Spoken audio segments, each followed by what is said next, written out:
Chapter 15. Tangled Roots. The forest was a choked lung, each breath a struggle. Emily stumbled forward, not with purpose, but with the aimless, shambling gait of the utterly broken. The gnarled, skeletal trees rose around her, their branches clawing at the sky like the desperate fingers of the damned. A thick, suffocating fog clung to everything, blurring the already indistinct path, swallowing sound and hope with equal, silent veracity. It was a landscape of despair, a perfect wretched mirror for the wreckage inside her chest. Each step was a fresh agony. Just hours ago, she'd been filled with a reckless electric hope, a desperate determination to save Jake. It had been a frantic, pounding thing in her veins, a counterpoint to the paralyzing fear. Now, that hope was a crushed shard of glass, embedded deep, piercing her insides with every ragged, shuddering breath. Vargoth had swallowed him whole. The name was a curse, a silent scream in her mind. The creature, a sleek dark horror with the pale, remorseless remaining eye of a shark, had been their shared nightmare for weeks. But it was Emily's nightmare first. She had brought it into their world. And now, the churning violent water at the base of Blackwater Falls was a final brutal period on their shared story. She had given up. She had failed. Tears streamed down her face, hot, silent tracks on skin chilled by the oppressive dampness. They were not the cleansing tears of catharsis, but the hot, shameful tears of utter defeat. Regret, a far more insidious predator than Vargoth, gnawed at the edges of her consciousness. College. The acceptance letter from State, the one she had clutched like a golden ticket out of this suffocating town, felt like a mockery now. Why had she been so eager to escape? Would she be able to escape the quiet gossip, the sorrowful glances, and the haunting memory of the monster that originally shattered her family? She had been chasing a future that felt so hollow, so meaningless. She should have stayed. She should have been there for Jake. He hadn't seen a monster, he'd seen a friend, something strange and fascinating to be understood. His world was not built on the same fears as hers, and in his beautiful, trusting simplicity he had walked right into its path. He was her best friend, her anchor in a world that often felt adrift, a sea of confusing social cues and unspoken expectations that Jake never bothered with. With him, she could just be. She was the fierce protector, the interpreter of the world for him. He was the quiet, constant reminder of its unvarnished beauty. And she had abandoned him. She had run towards a mirage of a normal life, and left her anchor to be swept away. "Jake," she whispered, her voice a cracked, broken thing. The fog swallowed the sound immediately, offering no comfort, no echo, no absolution. It was as if she had never spoken at all, as if her grief was too insignificant for this vast, indifferent wilderness to even acknowledge. She pushed onward, each step heavier than the last, her boots sinking into the loamy, rotten earth. Her mind, a torturer's playground, replayed the horrific scene on a relentless, shattered loop. The frantic chase through the trees, Jake's trusting hand in hers. The roar of the waterfall growing louder, a terrible drumbeat of doom. The glint of those pale blue eyes in the mist. The sickening lunge. Jake's terrified face, not angry, not accusatory, just profoundly, heartbreakingly confused as he was pulled from the ledge. The churning, foaming water swallowing his cry. And then, nothing. Just the roar of the relentless cascade, and the agonizing, soul-crushing awareness of her own helplessness. She had stood there, at the edge, for what felt like an eternity, screaming his name until her throat was raw, staring into the maelstrom for any sign of him. There was none. Consumed by the gaping void of her grief, she didn't notice the subtle shift in the ground beneath her feet. The path, such as it was, had veered towards a low, boggy area where the fog pooled thickest, a deceptive blanket over a hungry mouth. One moment she was walking, a ghost in a world of ghosts. The next, the solid ground dissolved into a sickening, liquid give. She cried out, A strangled gasp that was instantly swallowed by the fog as she plunged downwards. Her arms flailed, scrabbling for purchase that wasn't there. Cold, wet earth swallowed her legs to the knee, then the thigh, with a terrible sucking sound. Quicksand. The realization hit her with the force of a physical blow, stealing what little breath she had left. A primal electric terror jolted through her system, momentarily burning away the numbness of her despair. She thrashed instinctively, her body screaming its desire to live, even as her heart begged for the pain to end. But the movement was a catastrophic mistake. The viscous, granular mud clung to her like a suffocating, living embrace, pulling her deeper with each desperate, panicked twitch. It was cold, unimaginably so, a deep earth cold that seeped through her jeans and into her skin, into her very bones. It was terrifyingly final. Panic seized her, a wild, fluttering thing in her chest. Memories, bright and vivid and unbearably painful, flashed behind her eyes. Her father's warm, crinkled smile as he taught her to tie her shoes, a lifetime ago, in a sun-drenched kitchen. Her sister Zoe's infectious, braying laughter that could shake the walls of their old house. Anna, the youngest, her quiet, thoughtful nature, always watching, always understanding more than she let on. All the love she was leaving behind. All the birthdays, the arguments, the Christmases, the simple, ordinary Tuesdays she would never experience. The future she had so carefully, so arrogantly mapped out. Classes, a degree, an apartment in a city, a life, now seemed like a spectacularly cruel joke. But even as the animal fear threatened to overwhelm her, a strange, heavy sense of resignation washed over her, colder and more profound than the mud. It descended like a shroud, quieting the panic. What was the point of fighting? She had already lost everything that mattered. Jake was gone. The hope that had defined her was extinguished. To fight now, to struggle and claw for a life that would forever be painted in the colors of this failure, felt like a deeper betrayal. To survive this would be to carry this weight, this specific crushing guilt, for 50, 60 more years. The prospect was more exhausting, more terrifying than the mud. She stopped struggling. The abrupt cessation of movement was its own kind of surrender. The mud seemed to sigh in contentment, its pull more steady, more inevitable. It rose higher, inching past her waist, her stomach, the cold pressure a constant grim reminder. It reached her chest, and she felt its weight begin to constrict her breathing, a slow, deliberate squeeze. Tears, clean and hot, welled in her eyes once more, tracing paths through the grime and sweat on her cheeks. She tilted her head back, looking up at the sliver of dull, gray sky, visible through the dense, claw-like canopy. This was her last view of the world, this miserable, fog-choked forest. It was fitting. A single ragged sob escaped her lips, a small, pathetic sound against the immense silence of the bog. "I'm sorry," she whispered, the words barely a breath, lost immediately to the implacable, hungry earth. "I'm so sorry, Jake." A fresh wave of tears came, these for him, for the brightness extinguished, for the trust betrayed. "I couldn't save you." The quicksand continued its slow, steady consumption. The cold was inside her now, a deep marrow chill that spoke of endings. The mud reached her chin, lapping at the line of her jaw. She took one last shuddering breath, the air tasting of damp decay and her own salt tears. She closed her eyes. She did not want to see the sky disappear. The world dissolved into a silent, pressing darkness. The suffocating pressure squeezed the air from her lungs, a final, brutal embrace. There was no sound, no light, only the immense, weighty silence of the earth claiming her. Her thoughts fragmented, became fleeting sensory impressions.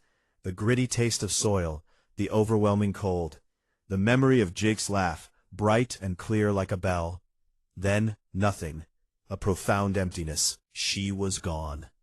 The fog continued to drift through the skeletal trees. The forest breathed its damp, rotten breath. In the bog, the last few bubbles of air escaped the thick, smooth surface of the mud, popping with soft, insignificant sounds. The quicksand settled, becoming still and utterly featureless once more, a perfect, unmarked grave. It held its secret close, leaving no trace of the girl, her grief, or her failure. The silence was absolute. The despair, complete. The mud didn't just hold her, it knew her. It was a cold, sentient thing, a primordial ooze that had been waiting for her. Each frantic, panicked struggle only tightened its grip, pulling her deeper into its suffocating embrace. The more she fought, the more the forest seemed to lean in, its skeletal branches nodding in grim approval. Her breath hitched, a shallow, useless gasp in the thick, wet air.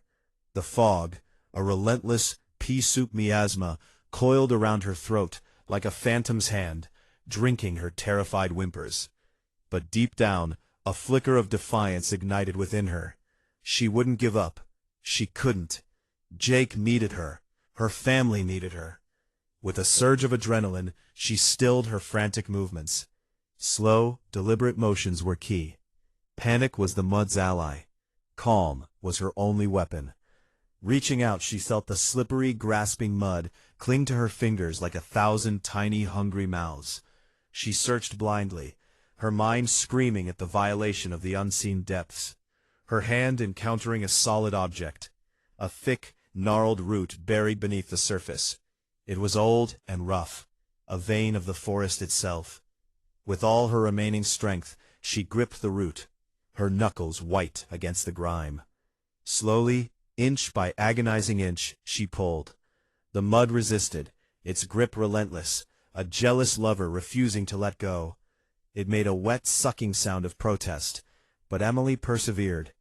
Exhaustion threatened to overwhelm her, a tidal wave of leaden fatigue, but she clung to the root, to the hope that it represented.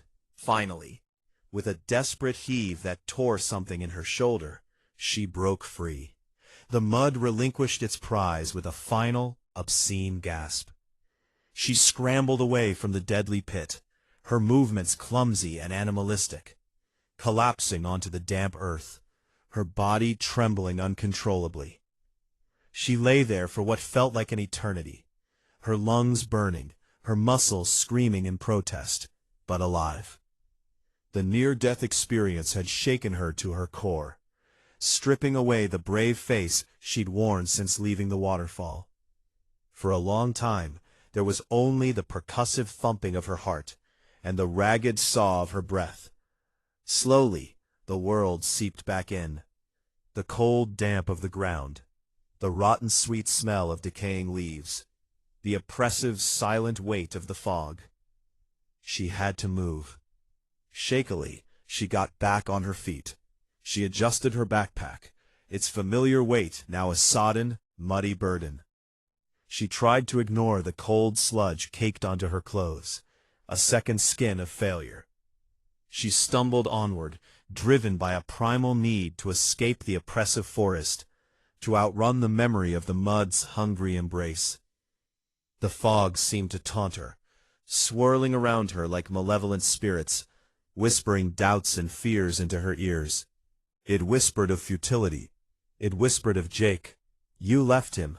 You ran. You're running now. She shook her head, trying to dislodge the thoughts.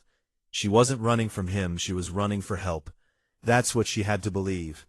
It was the only thought that kept her feet moving, one in front of the other on the treacherous, unseen path. The forest floor began to slope downward. Her tired mind, fogged with exhaustion and fear, didn't register the change, didn't notice the increasing scatter of loose shale beneath the thin layer of mulch. As she rounded a bend in the path, she saw it, a rocky outcrop overlooking a steep drop. It looked like the path to the right continued on, skirting the edge, but her vision was blurry with unshed tears and fatigue. Her foot, heavy and numb, caught on a loose rock, hidden under a veil of moss. There was no time to react. No gasp, no cry. One moment she was upright, the next she was pitching forward into empty space. A brief, brilliant flash of terror seared through her mind, an echo of the waterfall. before the world became a violent, jarring tumble. Rock and root slammed into her side, her back, her head. Then impact, agony, white-hot and absolute, ripped through her right ankle. It wasn't a pain she could process. It was a reality that replaced all others. She lay on her side, gasping for breath that wouldn't come, waves of nausea and pain washing over her in alternating currents. Tentatively, instinctively, she tried to move her foot. A sharp, searing pain shot up her leg like lightning, forcing a strangled scream from her lips. The sound was small and pathetic, swallowed instantly by the hungry fog. Sprained, maybe broken. The finality of it crashed down upon her. Hot, helpless tears streamed down her face, cutting clean tracks through the mud and grime, mingling with the bitter taste of leaves pressed against her mouth. She was lost, injured, and utterly, completely alone. The fog pressed in around her, no longer just an atmosphere, but a tangible manifestation of her despair. It coiled around her broken body, a cold shroud. This was it. This was where it ended. Not in a heroic struggle, not in a blaze of glory, but here, in a damp, anonymous gully, broken and defeated. "Jake," she whispered, her voice cracking with emotion, a dry leaf crumbling to dust. "I should have stayed." The forest offered no comfort, only the chilling echo of her own regret. She was trapped, not just by the tangled roots of the forest floor, but by the tangled roots of her own choices. The path home, once a slender thread of hope, now seemed impossibly long, impossibly arduous. A torrent of regret washed over her, more paralyzing than the pain in her ankle. Leaving for college had been a mistake, a vain, childish dream. Trying to save Jake from Vargoth's psychopathy, trying to be the hero, had been a catastrophic mistake. She had only made everything worse. Everything was a mistake. Every choice a wrong turn leading directly to this cold, lonely end. Looking up at the obscured, gray-white sky, she let out a sob that was torn from the very depths of her soul. She didn't know how she could go on anymore. The fight, the defiance that had gotten her out of the mud, was utterly extinguished. She closed her eyes, the tears flowing freely once more, a silent admission of surrender. She was trapped, both physically and emotionally, tangled in a web of regret and despair. This wicked forest, with its suffocating fog and treacherous ground, felt like a more fitting end than the life she had so eagerly sought. It felt like a punishment. It felt like justice. "Jake," she whispered again, a raw, ragged sound. His name was a ghost on her tongue, a phantom limb that still ached with its absence. Behind her closed eyelids, she saw him. Not as he was at the end, but as he was always. His earnest smile that crinkled the corners of his eyes, the spark of pure, uncomplicated joy when he mastered a new skill, the way he would focus with intense, single-minded determination on a single ladybug, on a leaf. She saw him reaching for her at the waterfall, his hand outstretched, his face not scared, but trusting. Always trusting her. Before the churning water, churned by something dark and sleek beneath the surface, had consumed him. The regrets crystallized into sharp, specific tortures. I should have held tighter. I should have pulled him back. I should have jumped in after him. The regret was a living thing, coiling in her gut, tightening its hold, with every shallow, shuddering breath. College, a future, a degree in environmental science, all those grand plans she'd mapped out with such excitement seemed so ludicrous now, so trivial. What was a future without Jake, without his gentle presence, his unwavering loyalty? He was the anchor in her often tumultuous world. Without him, without the solid ground of his friendship, she was adrift, lost in an endless gray sea of grief. She had been so afraid of facing the monster, Vargoth, but now she realized the true monster was the hole in her heart, carved out by her own perceived failure. The cold from the ground, seeped deeper into her bones, a welcome numbing sensation. It promised an end to the pain, to the fear, to the relentless, grinding guilt. Her eyelids fluttered, heavy, resisting the effort to stay open. The forest floor, rough and damp, began to feel soft, inviting, like a bed. She imagined sinking into it, becoming one with the earth, her body feeding the very roots that had once tried to ensnare her. The thought brought a strange, dark peace. No more running, no more fighting, just silence. Just an end. Just as the darkness threatened to claim her, to pull her under into a final, merciful oblivion, a faint, almost imperceptible sound broke through the muffled silence. A whisper. It was barely there, a mere breath of wind against a leaf, yet it seemed to vibrate deep within her chest, stirring a primal fear she thought she had finally extinguished. She forced her eyes open, a Herculean effort, blinking against the encroaching gloom. The fog swirled, thicker than ever, distorting the skeletal trees into grotesque dancing shadows. Then she heard it again, clearer this time. A name. Her name. Emily. It was Jake's voice, or a perfect, cruel imitation of it. It held the same soft, slightly hesitant cadence, the same unique timbre that had always comforted her. Her heart, which moments ago had been slowing to a peaceful, final halt, jolted violently against her ribs. A spark of pure, unadulterated terror ignited in her chest, hotter and more vivid than any pain from her ankle. This was not comfort. This was not peace. This was the horror she had been trying to escape, manifesting in the most agonizing way imaginable. She tried to scramble back, to push herself away from the source of the sound, but her injured ankle screamed in protest, sending a wave of dizzying, white-hot nausea through her. She gasped, falling back onto the cold earth, helpless. "Emily, why did you leave me?"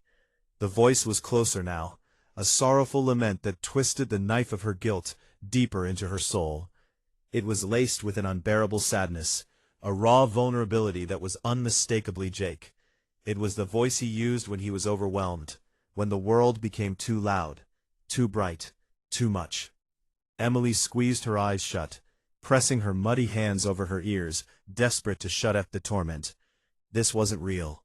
It couldn't be. It was her mind, finally breaking under the strain, conjuring the worst possible hallucination from the fuel of her grief. A final sadistic trick before the end. But the voice persisted, weaving its way through her defenses, seeping into her very being. It didn't come from outside. It came from within. "I watched you walk away. Even when you came back, you still abandoned me." Tears streamed uncontrollably down her face. No longer tears of self-pity, but tears of pure, undiluted anguish and a fresh, chilling terror. This was worse than dying.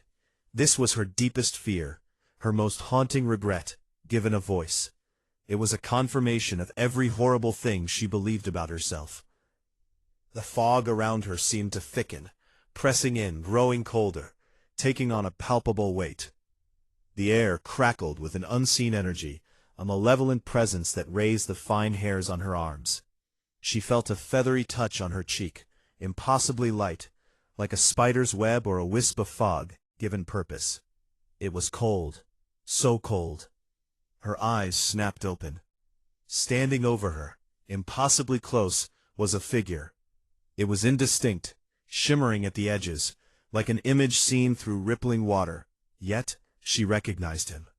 The slight lanky build, the messy, overgrown brown hair, the familiar slope of his shoulders and his favorite gray hoodie. It was Jake, but it wasn't. His eyes, if they were eyes, were pools of void, where his warm, curious gaze should be. They glowed with a faint phosphorescent light, an eerie, sickly blue that offered no warmth, only an infinite, sorrowful emptiness. His mouth was a gaping dark hole, silent now, yet she could still hear his voice, echoing inside her head, a parasitic thought that wasn't her own. His skin, what she could perceive of it, was pale, almost translucent, like a thing bleached and waterlogged by the depths from which he had returned. And from his form, tendrils of darkness, like shadowy roots or strands of corrupted fog, seemed to intertwine and unravel, extending outward, reaching for her. An understanding, cold and absolute, flooded her frozen mind. The monster at the waterfall. It wasn't just Vargoth. It wasn't just the churning water that had taken Jake. It was something else. Something older. Something that twisted and corrupted. That consumed and then wore the skin of its victims, whispering with their stolen voices from the deep dark places of the world. It had Jake's face, and it was looking right at her. The fog was a shroud, thick and hungry, swallowing the last vestiges of twilight, and casting the ancient forest into a perpetual, suffocating gloom. Emily Hashimoto, 18 and utterly terrifyingly alone, pushed through the oppressive mist, each step a testament to an unraveling will. Her clothes, once a vibrant red plaid, were now mud-stained and torn, clinging to her freezing skin. The autumn air bit deep, but it was the cold in her heart that truly numbed her. Guilt, a raw, festering wound, gnawed at her, colder than the damp earth beneath her worn boots. She should have watched him closer. She'd promised. Jake, sweet, loyal Jake, with his wide, earnest eyes, and hands that always sought the comfort of hers. He'd wandered off, just for a moment, drawn by some iridescent beetle, some fleeting shimmer in the undergrowth that only he could see. And in that moment of distraction, that single unforgivable lapse, he'd vanished. Vanished into this god-forsaken place the locals whispered about, a forest known for its ancient twisted roots, and the way it seemed to hold on to things, and people, forever. A place ruled, they said, by something dark and sleek, a predator named Vargoth, though Emily had dismissed it as a folklore exaggeration. Now, she wasn't so sure. For 3 days, she'd been searching, her voice hoarse from calling his name, her hopes slowly calcifying into a grim, desperate resolve. The forest was a labyrinth of gnarled trees, their skeletal branches reaching like grasping claws. The ground was treacherous, a deceptive carpet of decaying leaves, concealing hidden roots and boggy patches. Every rustle of leaves, every snap of a twig, set her teeth on edge. She hadn't seen another living soul since she'd plunged into this nightmare. Only the faint, ephemeral echoes of light that occasionally drifted through the fog, shimmering motes of what looked like captured starlight, moving with a hypnotic, often unsettling grace. At first, she'd thought them a sign, a beacon, a path. Now they just felt like mocking, distant eyes. Memories of Jake flickered like dying embers in the dark. His quiet hum when he was content, the way he'd mimic her expressions, his unwavering trust. "I'll always look out for you, Jake," she'd promised him 1,000 times. A promise broken, now echoing in the silent, accusation-laden fog. She saw his face everywhere, in the swirling mist, in the patterns of moss on the bark, in the way the branches intertwined. A ghost of a smile, a fleeting look of confusion.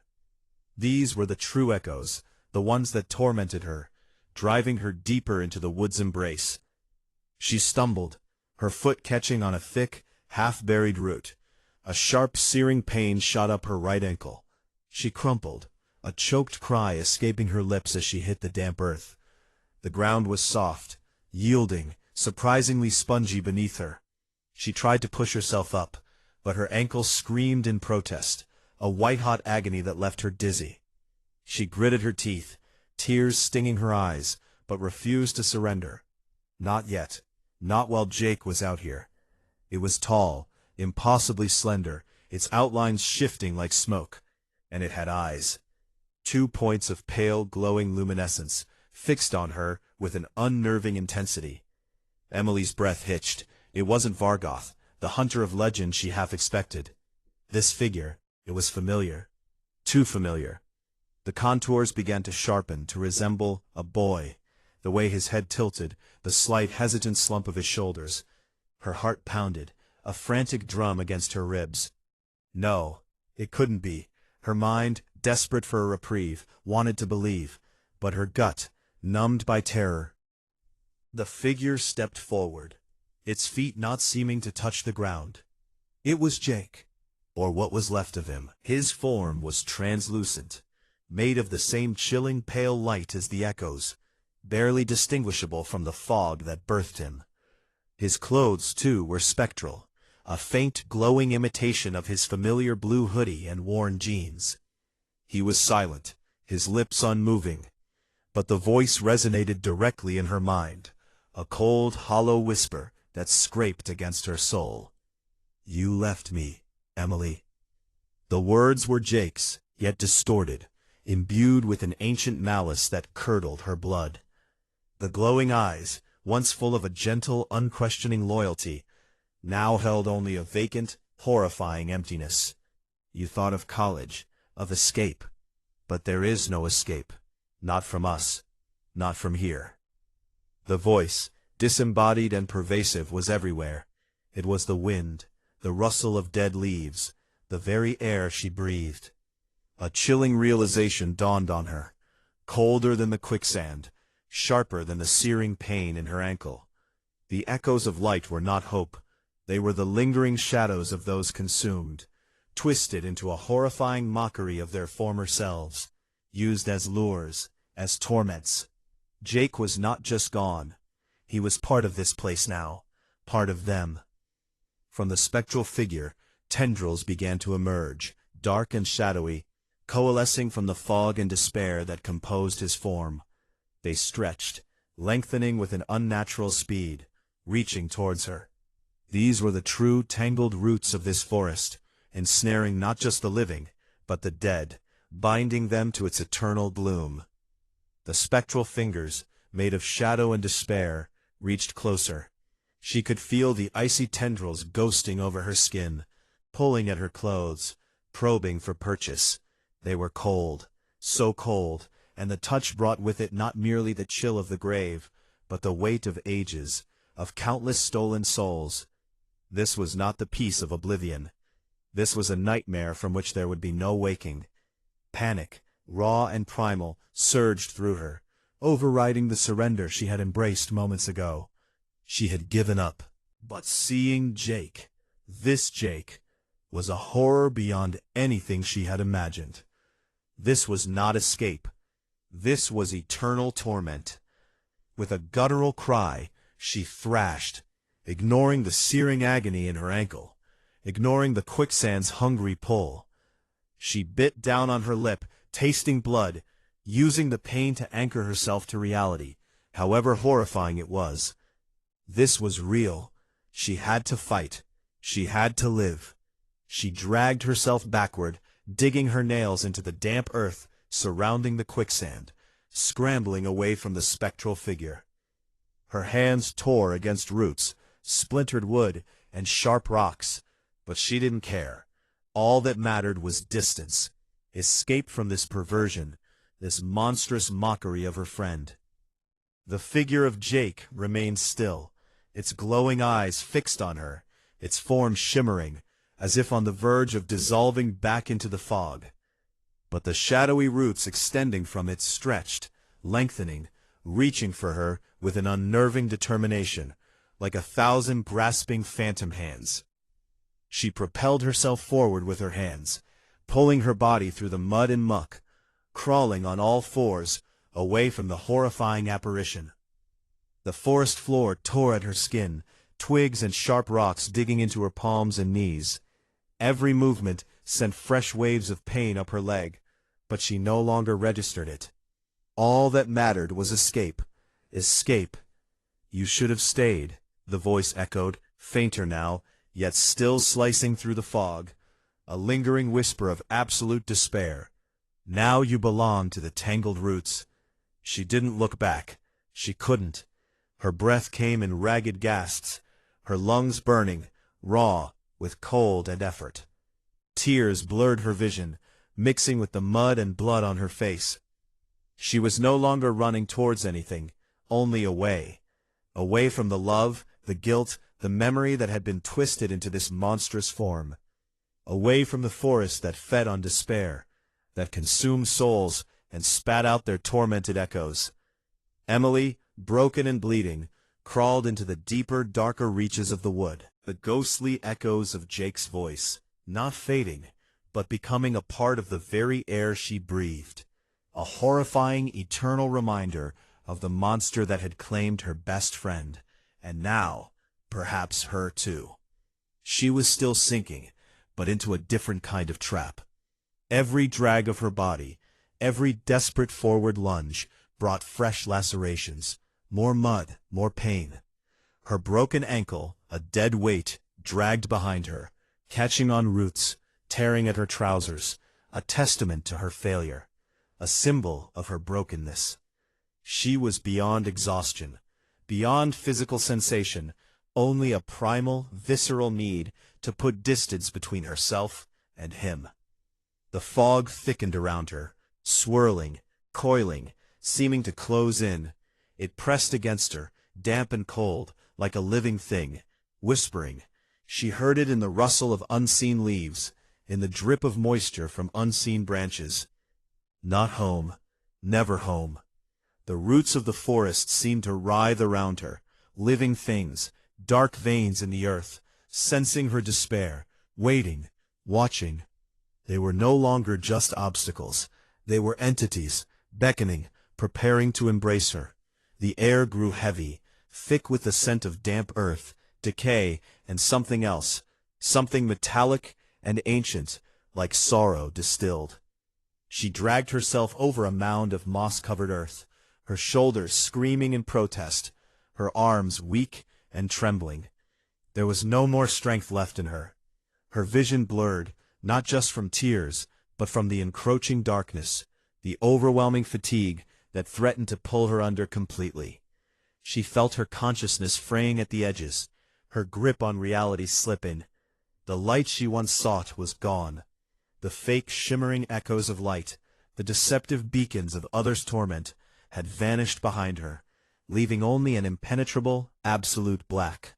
Here in this suffocating gloom, there were only true echoes, the phantom whisper of Jake's voice, the memory of his wide, trusting eyes, now forever tainted by the horror of what she'd seen. She fell, finally, her broken ankle giving out completely, her body too spent to resist. She lay, sprawled, face down in the cold, damp soil, her cheek pressed against the decaying leaves. Her last reserves of fight had been spent on that desperate, futile crawl. The forest, it seemed, had won. And as the fog swirled, it seemed to whisper that she wasn't going home. Not now. Maybe not ever. Here, lost and broken, she could finally surrender to the darkness. Allow the roots to encompass her, to bind her to the ancient earth, to absorb her pain, her guilt, her very essence. Let the fog swallow her whole, erasing her from existence, blurring the edges of her memory until there was nothing left. Let the memory of Emily Hashimoto fade away, lost in the heart of the wicked wood, forever. The chill seeped into her bones, deeper than before, carrying with it a profound, undeniable sense of belonging. The forest held her now, not with the quicksand's hungry grip, but with a pervasive, all-encompassing embrace. She was just another lost soul, another whisper in the wind, another soon-to-be echo of light, joining Jake and countless others in this eternal, mournful dance. The faint shimmer of distant spectral forms, the true inhabitants of this place, winked in the impenetrable gloom, welcoming her. Emily Hashimoto, the girl who fought for those she loved, the girl who yearned for escape, was no more. Only the tangled roots and the profound, unending silence remained.